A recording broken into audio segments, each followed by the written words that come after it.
Hello and welcome to tutorial number 46 in the Microsoft Visual Basic .NET Programming Tutorials, and this is going to be a short tutorial just explaining how to get the path of a special folder and use it. So go ahead and create a new project and just call it using special folders.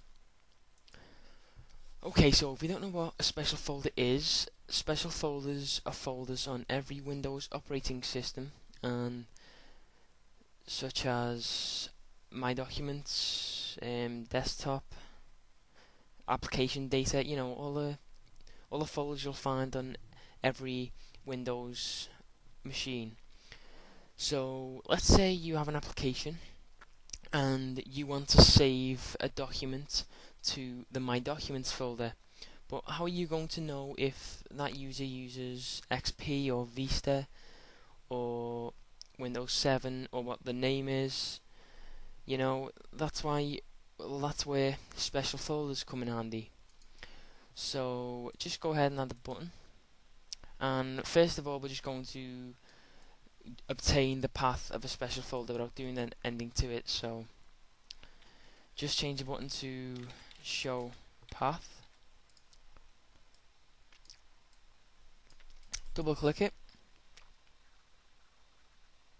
Okay, now first we're going to need to declare a variable which will hold the string of the path. So declare the path as string equals environment dot get folder path, and then in brackets environment dot special folder, and then we do dot here, and then we've got a whole list of special folders we can use. There's application data, common application data, common program files, cookies, desktop, whatever. There's loads, but for this tutorial we're going to use My Documents. So double click that, and whatever you want to use, just do after this dot here. You can change it to desktop or application data or whatever you want. Okay, so now we have this variable. Whoops. We're going to messagebox.show and then the path, and this is going to messagebox the path which is for the My Documents folder on my computer. So show path, C document setting, Christopher, My Documents. Okay, simple enough, but to use that path we just use it the same as if we just declared any string with a path value.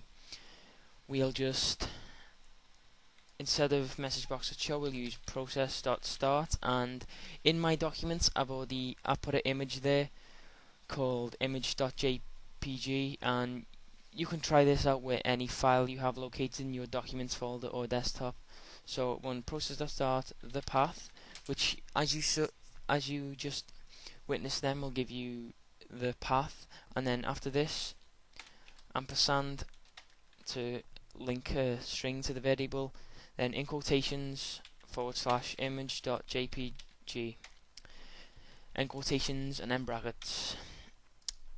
So hopefully this little code here should bring up an image of Vikings, which is a pretty cool image. So show path, and here we go. Needs more Vikings with accordions. So that was just a short tutorial on using special folders. This is really useful. It's really easy to understand, but not many people know this. So if you have any questions about this, just leave a comment. If you have any suggestions or requests, leave a comment, and please like this video and subscribe to my channel for many more videos.